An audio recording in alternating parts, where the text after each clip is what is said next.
Welcome to Down the Barrel Podcast with Jimmy and Dino. Get ready to dive into the wild world of Minnesota hunting, trapping, and wildlife. We'll be chatting with some folks who protect, manage, and promote the great outdoors. But don't worry, we'll also have some laughs as we chat about guns, whiskey, and anything else that catches our eye. So grab a drink, sit back, and get ready for a good time. Association and wolf.report proudly sponsor this podcast. However, please note that the opinions, topics, and guests featured may not necessarily align with the views, beliefs, goals, or mission of our sponsors. Down the Barrel Podcast is brought to you by the Minnesota Deer Hunters Association and wolf.report. Wolf.report, a platform dedicated to elevating the voices of Minnesota hunters, trappers, and outdoor enthusiasts.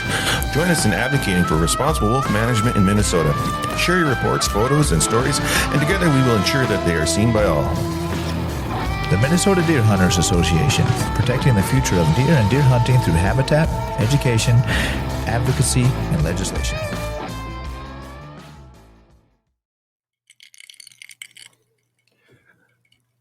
Welcome back to Down the Barrel. I'm your host, Jimmy. And I'm Dino. Today we have Jared back here today. Jared Mazurek from MDHA, Executive Director. Yeah, he figured he'd just stop in, and that way we could talk about state habitat banquet, and there's some new bills that are in legislation. So we're glad to have you back, and welcome back. Yeah, good to be here, as always. Right. We always have a little fun with Jared. We won't mention about the last one at the end of it. What did we mention? Making fun of Jared a little bit. No, we didn't make fun of Jared. I think we made fun of his gun. That's true. Yeah, that's true. Yeah. There's a difference. Yeah, I think. Yeah, Jim, or Dean, what were you using this season? 308? 308. Yeah. How many shots you take? Yeah, I took one. How many deer? Yeah, 0. Okay. Yeah, that deer was pretty close, too. Yeah. It was at least 100 yards. Well, I think a 308 can shoot that far. In somebody else's hands, yes. Right. Well, I also took one shot with a 6.5. I did get a deer. Yeah, I wasn't so lucky. No, But I guess that's hunting. I didn't even take a shot this year, so. No, you didn't. No. I had to take one shot. Well, yeah. What do?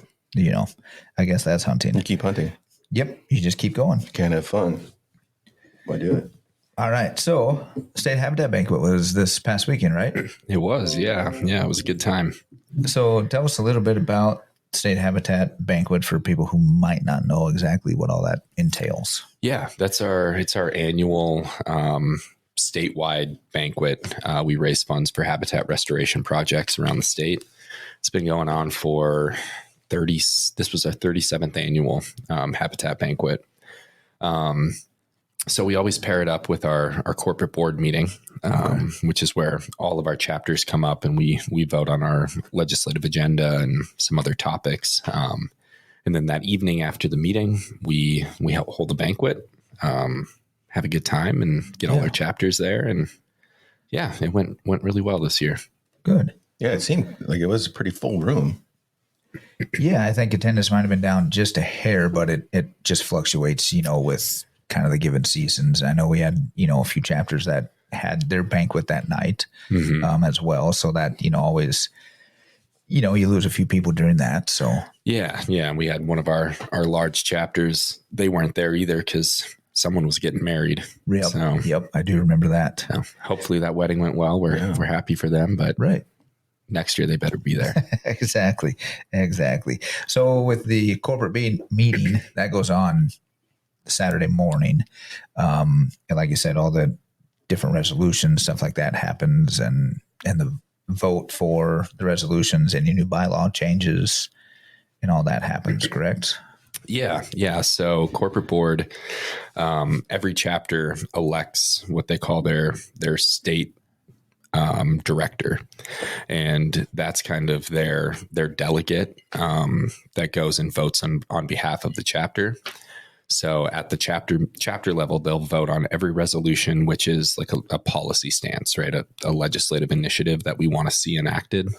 They also vote on bylaw changes, which are changes to how we operate, how we hold meetings, how we hold elections, things like that. And then we also vote on are board members. So some of our key positions like president, vice president, secretary, treasurer. So the chapters will hold a meeting. They'll vote on all of that. And then they send their state director up to corporate board. Okay. And they vote on behalf of their members. So it's very, very similar to the electoral college in U.S. politics, right? Yeah. Where you send your delegate, they vote on behalf of your membership, and yeah, it's an interesting meeting, and it went really well. What was some of the top 3 things you guys were discussing in those meetings? I know it was more than 3, but yeah, no, there was a lot. And this might be shocking for some to hear, but as always, wolves. Right. Yep. It's been that way for 44 years since we started. Wolves have been a hot topic.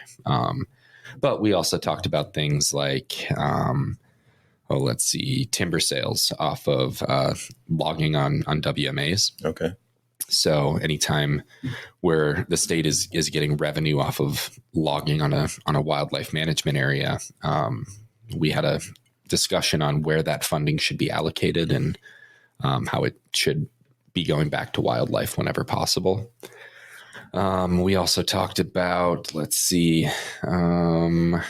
gambling laws this year. Oh, yeah, that was a big thing, with the chapters. Yeah, because charitable gambling, which, a nonprofit like us, when we pull our gambling permits to hold banquets, we're pretty limited right now as to how much we're able to raise, and really through how much we're able to give out. And so we were looking to increase that amount, that prize limit, and therefore be able to raise more funds for our habitat and education programs. Yeah. Okay.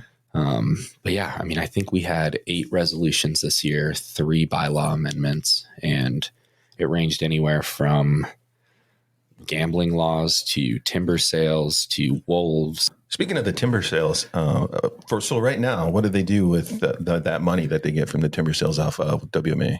Yeah, so it's kind of a mixed bag. So a lot of it does go back to wildlife and habitat restoration. But some of it also goes just into the DNR's general fund, to be used as they see fit. So this particular resolution aimed to ensure that it's not going into the general fund, but it's rather being allocated for habitat and wildlife improvement. So basically, you just want a larger percentage of those sales to go back to wildlife. Correct. And habitat. Yeah. That'd be nice. Which is what they should be intended for. Right. I think so. Right. Yeah, if you're going to make money off them, it makes sense. Yeah. Yep. Exactly. Sure. So with the corporate board, do you guys get a lot of, chapter involvement there? Obviously every chapter tries to send their representative and whatnot. So we do. Yeah. So we're required to have, I believe it's 60% of our chapters represented there. And I think we had 93. So wow, that's pretty good. Yeah, we get pretty much every chapter's there. And if they're not, and they're an active chapter, they usually send a proxy. Okay. So another delegate to vote on their behalf, and they'll indicate how that delegate should vote. Yeah. Good. Very good. Yeah. So obviously, you had mentioned the wolf. So what's going on with the wolf legislation bills that we've been hearing a little bit about? Yeah. So there's quite a few happening this year, which we anticipated this session that a lot of conversation would be happening around the wolf issue. So we're really excited about 2 bills in particular. They're kind of partner bills, one in the House, one in the Senate. The first is House File 3903. And that was authored, the primary author, the first author was Representative Lislegard. He's out of Aurora, Minnesota. And then he had 2 other representatives on that bill with him, Representative Skraba, who's out of Ely, and then Johnson out of Cambridge. Okay. And what's really exciting about that bill is Lislegard is DFL. DFL representative. Yep. And then Skraba and Johnson are both Republican Party. So it's a bipartisan bill. Okay. That's great. Yeah, to my knowledge, it's the first time we've seen bipartisan support on the wolf issue. So very, very exciting. And then on the other side, the Senate file 3988 was authored by Senator Hauschild out of Hermantown, also a DFL senator. Yep. So it's good to see our DFL congressman, coming to the table on this issue and actually authoring legislation. Right. But then beyond that, to have support from both sides of the aisle is huge. Absolutely. Right, because obviously you can't just do it with one side, just the DFL and or just the Republicans. You've got to have support on both sides of the aisle too. It's obviously get it passed. Yeah, it's much more likely to be passed that way. In theory, right now we do have the DFL controlling the House, the Senate, and the governor's office. So you could have just DFL legislators passing legislation right now, but that's unlikely to happen with an issue like the wolf. So that's where we need the bipartisan support, and it's good to have DFL congressmen on our side on that issue. Yeah, exactly. And then hopefully, obviously, even though it was just brought up by the DFL and there are a few Republicans back it, hopefully there'll be more representatives on both sides of the aisle that they will get involved and, back it as well. Correct. Yep. That is the goal. So have they said that there is more support for that bill from other representatives and senators? So it was just introduced this past week. It's a very short session this year, so we should see some progress here shortly, or at least see the trajectory that this bill is on. Our hope right now is to at least receive a hearing, because there was a very similar bill introduced last year by Representative Burkle, Republican.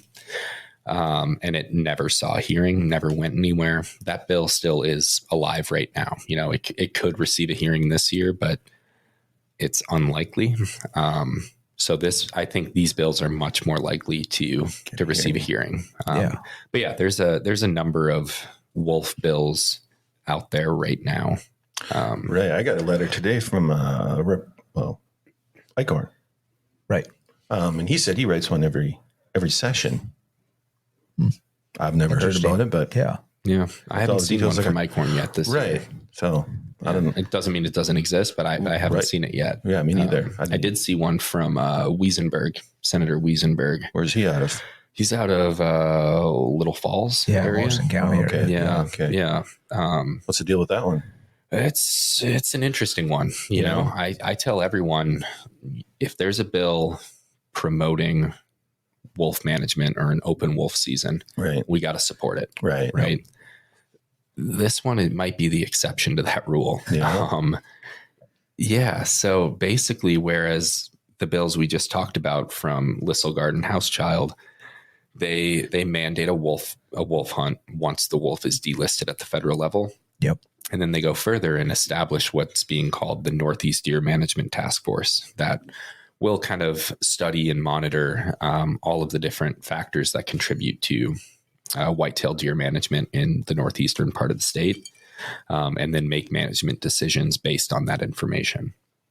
Well, this bill, and I don't have the bill number for you, I apologize for that, but this bill that Wiesenberg introduced, it states that Minnesota must have a wolf season regardless of their status at the federal level on the endangered species list. So even if the wolf is still considered an endangered species and on the list, Minnesota must have a wolf hunt, which is, it's an interesting bill to say the least. Yeah, that is funny because I think Wolf Report took some heat from, what's his name?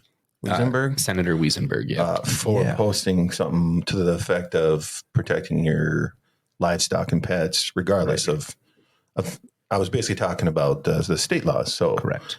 It seems like, that doesn't make a whole lot of sense to me either. Yeah. He was in the news about, because you had said something about in current Minnesota law, current statutes, you're allowed to protect human life, pets, and livestock. But at the federal level, that's prohibited. Yes, exactly. And he came out strong against. Against he thought it was MDHA, so he came out against us. But that was a Wolf Report statement. But it was a factual statement. Minnesota law, you can protect human life, pets, livestock. However, at the federal level, that there's eliminates the pets and pretty livestock. Heavy consequences. If you were so you mean federal supersedes state law? Exactly. Yes, it's the supremacy clause in the Constitution. Yep. but yet the bill he's trying to introduce. Well, he's taken a pretty literal interpretation of the 10th Amendment. And what the 10th Amendment states is that anything that's not explicitly stated in the Constitution is up for the states to decide. Okay. Right? Okay. And that's true. If it's not explicitly stated in the U.S. Constitution, it's up to the states to decide how they want to handle that issue. But you can't just ignore the Supremacy Clause along with the 10th Amendment, right? Right. So the Supremacy Clause states that any state law that conflicts with the federal law takes priority. Supersedes. Okay. And then, we hear these arguments all the time about, well, marijuana is. I was going to bring that up because you had mentioned that in one of your fireside chats and some other stuff. So marijuana is illegal at the federal level, but states have been able to legalize it and actually start selling and monitoring that industry. So there's this argument that because, quote unquote, we have done it with marijuana, we can do it with wolves. Well, there's a big difference between marijuana and a natural resource and a wildlife species like the gray wolf. Right. Specifically, marijuana is considered to be a commercial endeavor. It's a commerce, right? It can be very well regulated. It can be contained within state borders. Taxed differently. Yeah, all of that, right? When you talk about wildlife, they are a public natural resource, a public good, right? And wolves don't care about borders, right? Not only between states, we got wolves going between Minnesota and Wisconsin and with Kyle Royal, Minnesota and Michigan all the time. Right. And international borders like Canada. So the management decisions that a single state like Minnesota makes doesn't only affect the state of Minnesota. Right. And so that's where our federal courts have made it very clear that in cases of the Endangered Species Act and wildlife management, the Supremacy Clause is going to be enforced. With cases like marijuana, they're not going to enforce it. Right. Because it's been proven that it can be well regulated. And I mean, just to be realistic, I mean, a bill like that, I'm not much of a political guy, but I don't see something like that going very far with our current government in Minnesota anyway. And that's kind of where, like I was saying, I think any bill introduced that will help us achieve our desired outcome of responsible wolf management that we should support. Yep. This one is the exception because it has no chance of going anywhere. It is grandstanding. It's political grandstanding at its finest, right? Maybe even at its worst. Because basically, this bill was introduced to say, look, I'm willing to give you your desired outcome by requiring the state of Minnesota to break federal law. Right. And do you think the state of Minnesota is going to say, yeah, you know what? Screw the federal government. Right. We're going to do this because Senator Wiesenberg wanted to see it. Right. It's not going to happen, but it's probably going to get him votes. Oh, absolutely. Well, and then on top of that, it's like, does he have any bipartisan support? From what I've seen, as far as I know, he's the only author on that bill. Right. Which is, tough in Minnesota right now. I mean, especially from the Republican side. Right. Mm-hmm. Yep, for sure. Yep. Just, if I was a betting man, I probably wouldn't bet on that one. No, I don't believe I would either. Right. So with some of this bipartisan, support and these bills and everything, there's Day on the Hill coming up the end of March, right? Yeah. March 27th is our annual Day on the Hill. I don't know how long we've been doing this, but I mean, MDHA actually started with what would become our members during a really severe winter, going around northern Minnesota and collecting deceased deer carcasses, driving down to the Capitol and dropping them on the steps in kind of a form of protest, right? Yeah. And then from there, that became the Minnesota Deer Hunters Association to help protect wild deer in Minnesota. Save the Deer was some of their first slogans. And everything. Yeah. And so you might even say that Day on the Hill has been around longer than MDHA has. And then we took a couple years during COVID where the Capitol was shut down and we weren't able to do Day on the Hill, but we are bringing it back this year. It's March 27th. We encourage every single one of our members to sign up. You can RSVP directly through our website. It's going to be a great day. We've got a few senators and representatives to signed up to come speak to the whole crowd. And then we're also, as people RSVP, we're setting up meetings for them with their local senator or representative to sit down one-on-one, or if there's 5 people from your area, 5-on-1, and just let them know where you stand on the issues. You know, what's important to you. And these Congress people are very willing to sit down and listen because you're their constituents, right? They want to know what the people in their area want to see. So it should be a great day. But yeah, mark your calendar, March 27th. Please RSVP through our website. We are asking that those RSVPs be in by March 1st. So that's coming up here soon. Yeah. And Friday, I think. Yes. Yeah. This Friday. And the website would be mndeerhunters.com. Correct. So mndeerhunters.com. Everybody can go ahead and look at that. And we'll have this podcast up prior to that. So that way it'll give people the opportunity to really, listen to everything. So do you set up those meetings or we have a lobbyist? We do. Yep. So we have a lobbyist that's at the Capitol every day working on behalf of our members. And so he is the one scheduling those meetings. Yeah. Yep. Very cool. Yeah, I think he was at the banquet, wasn't he? He was. Yes. Yeah. He came and gave a legislative update at the corporate board meeting. And he came to the banquet and it was a good time. Awesome. Yeah. Awesome. Well, why don't we just take a little short break and we'll get back with you in just a few minutes. The Minnesota Deer Hunters Association, protecting the future of wild deer and deer hunting through habitat, education, advocacy, and legislation. And welcome back. That was a nice little quick break. So, Jared, earlier we were discussing the bills just a little bit that's happening, but we kind of we touched on them, but not enough. So, what are what's the meat and potatoes? The bullet points of the bills that we've got going on. Yeah. So both the House and the Senate, they're identical bills, same language. Again, in the House, our first author on that is Representative Lislegard, and he's out of Aurora, Minnesota. Yep. And then that has Skraba from Ely and Johnson from Cambridge. So it's a bipartisan bill, and it does 3 things. First thing is it mandates a wolf hunt once the wolf is delisted at the federal level. So it's a trigger law. As soon as they're no longer on the endangered species list, Minnesota must have an open wolf season. The second thing that it does is establish the Northeast Deer Management Task Force. This task force is up to the discretion of the commissioner of the DNR for who's going to be on that. But it will be obviously the DNR. It will be tribal members, tribal representatives, and then it'll be representatives from nonprofit conservation organizations like MDHA.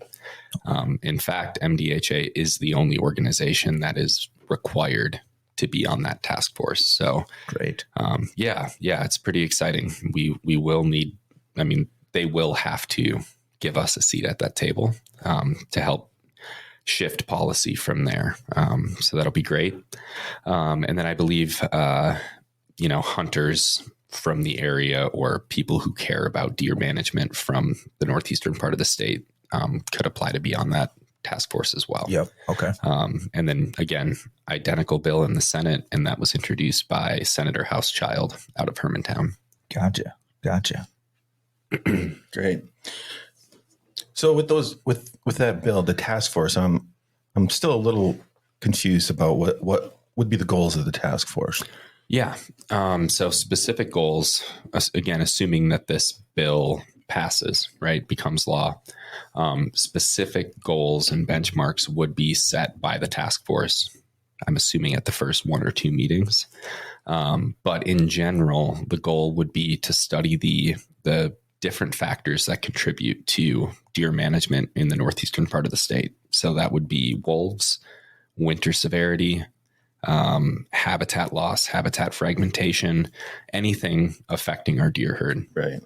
So it would be to study those impacts and build mitigation strategies around them.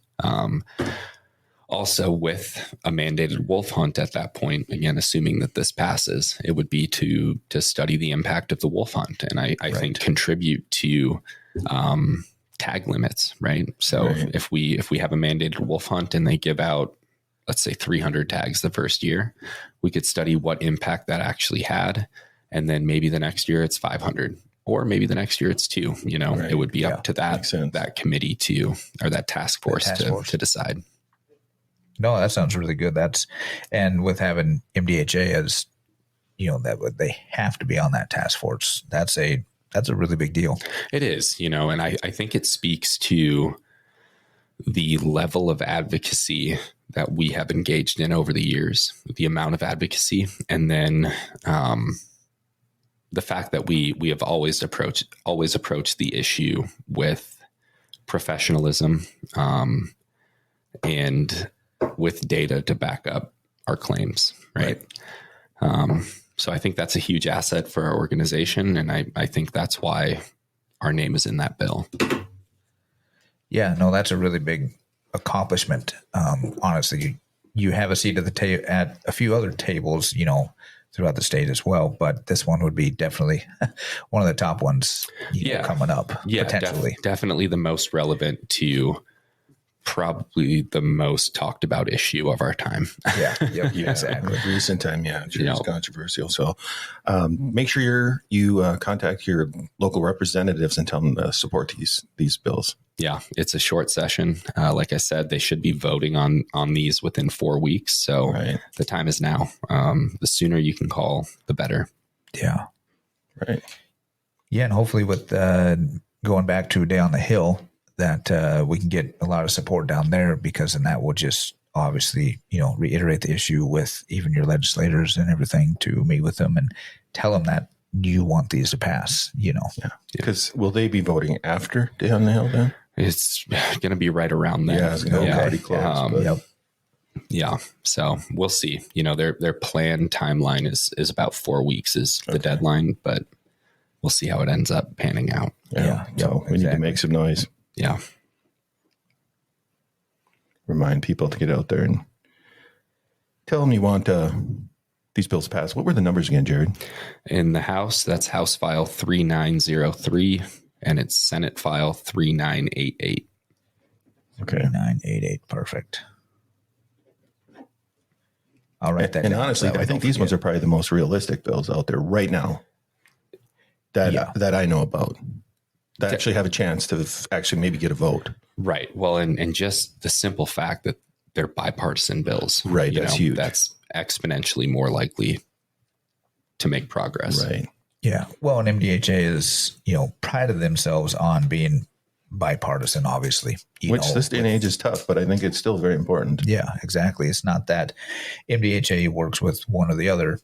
They have to cross both aisles, obviously, to get everything done. I mean, we see that in the chapter level, member level. I mean, people may say that we don't, but we obviously do. Yeah. Well, when we announced these bills, I saw a comment on, I think it was on Facebook. Somebody was upset that we were working with the Democrats on this. Yes. Yep. Why would you work with the Democrats? They've never supported this issue in the past.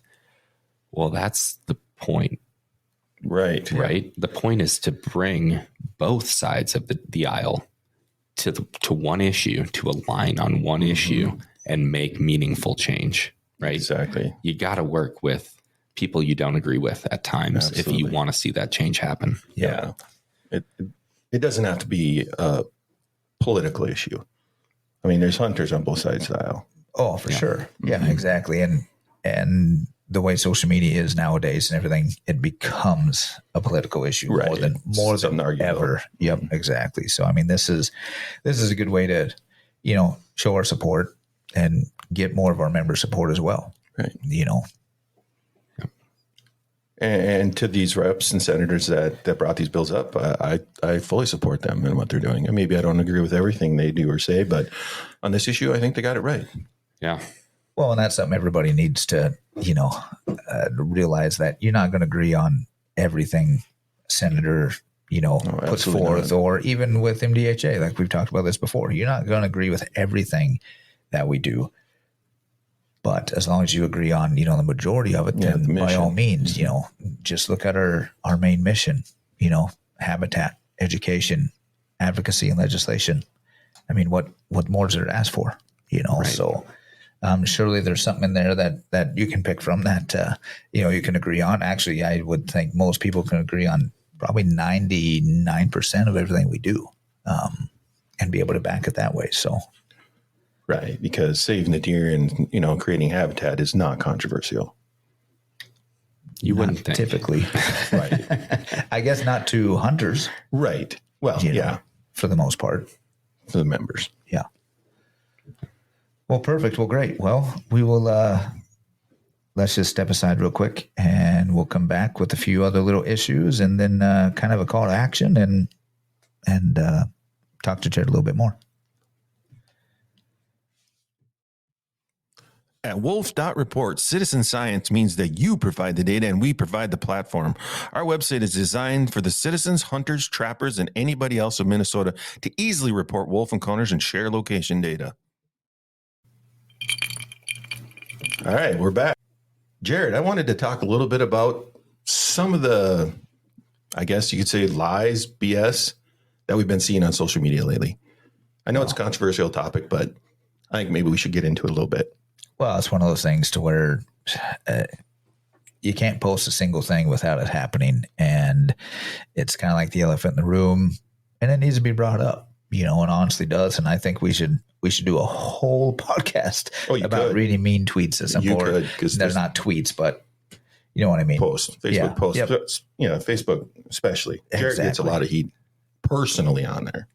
Yeah, which is actually sad. Right. Well, Facebook's a great way to get your opinions out there, right. And no matter how ignorant they are. Well, and I think it has a lot of strengths. I learn something new every day. I learn something new about myself every day. I can only imagine. It's shocking to me, right. but yeah, it's the world we live in, and everyone has a voice on Facebook, which is a strength, but also scary. Leads to a lot of misinformation. Right. Yes. Yeah, it does lead to a lot of that. I mean, when we were at the Duluth Sports Show, we had a few people come up and say a few things that they've heard or seen online and or even the misinformation. So we would redirect them, tell them exactly what our views are and the truth. And I had a gentleman, he came in a little hot, and he was misinformed. So by the end of probably a 10-minute conversation, he left shaking my hand and was thankful that I informed him the right way. Now, maybe he just did that to be polite by the end of the conversation, but he did leave not truly a member, but definitely with our brochure, our magazine, and a little bit more information to make a educated decision rather than just listening to the uneducated words on social media. Right. So, well, and that's my experience too. The folks that are willing to sit down and have a conversation will very quickly not necessarily change their views, right? But they'll change their what's the word? They'll change their demeanor, right? Yeah. Yep. At least they won't come in with just hatred. Here's what you're doing wrong. But they'll leave that conversation with, I see your side of the story. I think you are working towards the same goal as me. Might not be the same path I would take to achieve that goal. Yeah. But thank you for working on it. Yeah, exactly. I mean, that's really all it is. But we did have a gentleman come by that was really misinformed, and he wanted to be sure that I knew that he was informed correctly and that I was misinformed. So I thought that was really interesting. and he was not looking to be informed the correct way. He just wanted to say his piece and walk away. So, which he can do that. I'll give him respect for that, but not necessarily the time or place for it, I guess, would be one thing too. So, yeah. Well, and if I could give one piece of advice to every person I meet, if you're going to engage in a conversation, engage in that conversation with the knowledge that you are willing to change your mind at the end of it. Right. And there's too many people out there that won't do that. Yep. You know, be willing to change your mind. Well, have open ears. Have your opinions, have your data, but be willing to listen to the other side and change that opinion. Yeah. Otherwise, what's the point of having the conversation? Exactly. Yep. Yeah. And come in with an open mind. I mean, just looking at some of the, social media posts, Facebook posts, I mean, that these people come in just closed-minded and they want to get their, 2 cents in, and it's just ridiculous.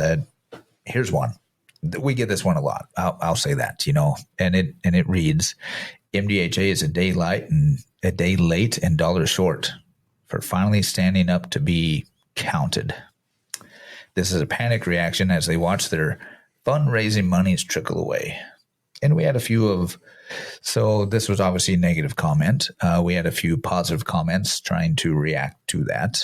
Most of the time that goes nowhere. It falls on deaf ears. Any comments on, again, I bet almost every post we do, we get this same comment: day late and dollar short. Yeah. We've been around for 44 years. Right. We've been working on this. This was, I'm assuming, about the wolf issue. This post was about the bills that were introduced when we put that. Yeah, the wolf issue. Bills. Yep.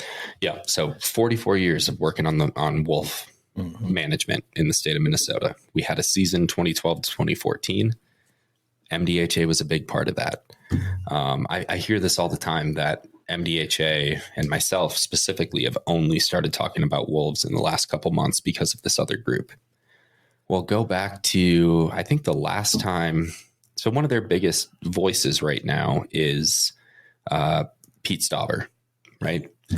I believe the last time Stauber was on the record talking about wolf management in Minnesota, he cited the Minnesota Deer Hunters Association, and that was 2019. He gave a press conference or testified at a hearing, and he said that Minnesota Deer Hunters Association believes the gray wolf is the most dire threat to the whitetail deer herd in the state of Minnesota, something to that effect.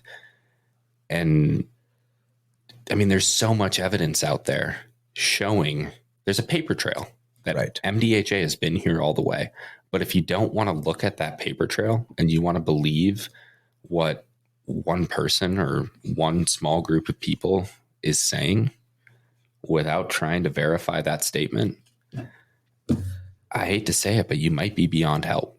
Right. You're wrong. And come to the conversation, be willing to listen, be willing to change your mind, be willing to look at the evidence before getting on Facebook and honestly making yourself look foolish. Right. Nobody's going to take you serious when you're doing stuff like that. Exactly.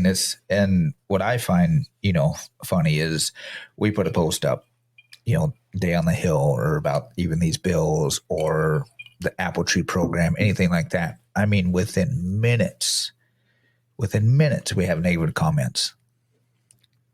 But one thing I do want to say is thanks for the follow. Thanks for the click. Right. Thanks for the like, because that just, I guarantee they say we don't support MDHA, but little do they know, by being on our website, by being on our Facebook page, they support us in more ways than one. Yeah. Well, I put out a video all about wolf management in Minnesota, the history of wolves, their population growth and change over the years, all of the legislative changes, the wolf seasons we had. It was a 44-minute video, I believe. Yeah. Within 7.5 minutes, I want to say it was, of that video going live online, get your beep button ready. There was it's the pink one. There was a comment on there, 45-minute video, 7 minutes after going live, there's a comment. Every word within this video is bullshit. I think you bleeped the wrong end of that word. That's right. But so that's the point, you know? I mean, these folks are coming into the conversation just so set in their ways that they're not even willing. This wasn't a conversation. This wasn't a face-to-face. It's a 45-minute video. They clicked on it and they commented, this is all bull, right? And they attack you personally. And there wasn't a single thing in that video that was your personal agenda, your personal beliefs. It was all from the organization. Yeah. Right? It's true. You know, because we've seen that a lot to where when it talks about MDHA or, you know, the DNR or any just straight organization, they get 50 views and 10 comments. Now, when it attacks you personally, Jared, I've seen the clicks are up 300 and there's 50 comments that just are not productive, don't go anywhere. Now, yes, you know, there's going to be people that say, well, it's our Second Amendment, you know, First Amendment. There's another guy that said second, could be first. But anyways, sure. Yeah. They throw them out there. No, they do. They try to use them all. And, but it's like, yep, it is. But it's also all right to be able to, you know, ignore it and delete it because it's obviously not productive. Mm-hmm. It doesn't do any good for, you know, it doesn't do any good to anybody. Yeah. And it's one of those things to where what happened to, you know, if you don't have anything good to say, just don't say it. Right. Well, and that's, you know, obviously in extreme circumstances, we have removed comments, right? Yep. But that's something I pride ourselves on is we do believe in our First Amendment rights. And you can go on pretty much any MDHA post or even Wolf Report post. And I'm a little more strict than MDHA. A little bit. Yeah. But for the most part, you know, we allow them to share their thoughts. I know personally, if I'm removing a comment, it's because it's alluding to illegal activity like the 3 S's. Right. I don't allow that right now because it's not legal.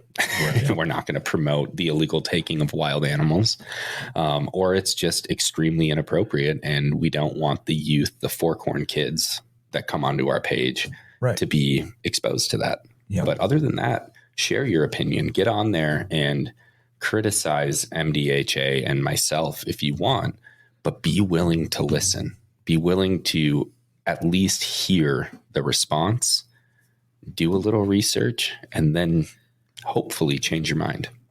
Exactly. Right. And I don't think they should come on there and attack, you know, personal insults and stuff like that. That's pointless. And you're just going to make yourself look like a 6th grader when you're doing that. Well, It gives me a lot of entertainment. Well, I think it does to us all. Yeah. I mean, I'm going to start commenting about your 6'5", but yeah, see, I think that's okay. Yeah, that's fine. Yeah. We'll see who performs better. Are we talking about hunting? I hope so. No, I'm going to bring we're going down to Kansas. We talked about this before. Doing a little coyote hunt. I'm going to bring the 6.5 for some long range shots, but that'd be awesome. Okay. Well, we might have a little friendly competition down there to see who can, you know, bang the gong at the furthest distance. I'm in. Okay. I think that'd be fun. I feel like I could outshoot you guys with my 9mm. Huh. Well, has he seen? Yeah, he's seen us shoot. I was banging the gong at 300. So was I. With my 223. Yeah. All right. Well, the game's on. All right. We'll have to do that. Do we have to bring bigger guns now? Oh, no. I think my 223 might beat that 6.5. I think it'll outperform that 6.5. No problem.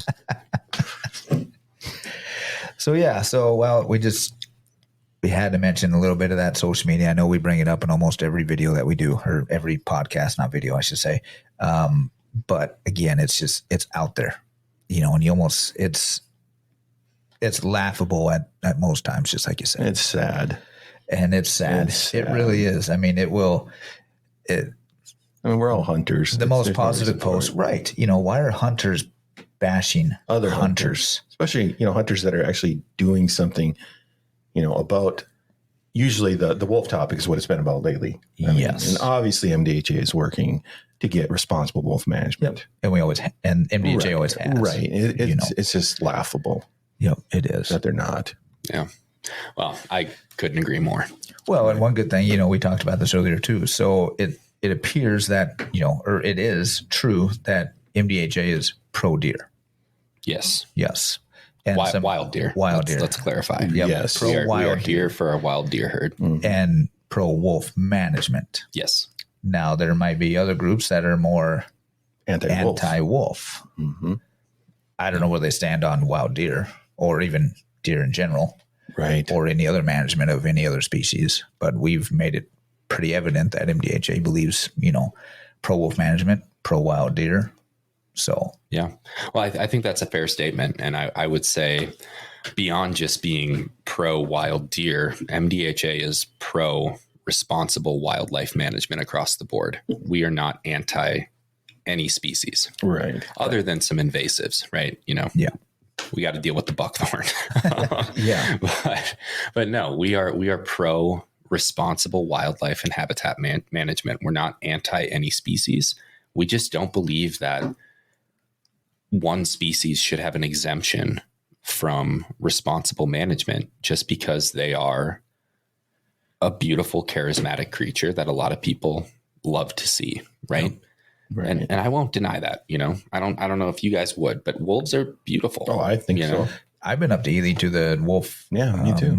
International Wolf Center. Yeah. It was really cool. And it happened to be a great day to where they were sitting on the rocks out there. And I took my kids and they're crawling around in the other stuff, all the museum and whatnot. It was really neat. I always love going out there and seeing the wolves, or even going up to the bear refuge up there. That was always really cool. Yeah. Very, very amazing animals. Right. Play a lot of important roles in our ecosystem. Yep. We are not anti-wolf. Oh, absolutely not. But wolves should not be exempt from the same management strategies that we apply across the board. Right. Right. And so once they start having a negative impact on our other species, in this case, specifically our wild deer, it's time to get them under control. Yep. And that's what we're here for. Right. Yep. Exactly. And I honestly think better wolf management will also teach us a lot about the wolves. We'll learn a lot. It's not just there to kill the wolves or, limit them. It's there to learn about them too. Yeah, absolutely. Education. Right. I mean, it's in, MDHA is all about education as well. So this is just another way to educate people. Right. And that's obviously what we're trying to do best as we can. Well, great. So, I think we're kind of come to an end in that. Little recap on today's episode is MDHA's got House Bill 3903 and Senate Bill 3988.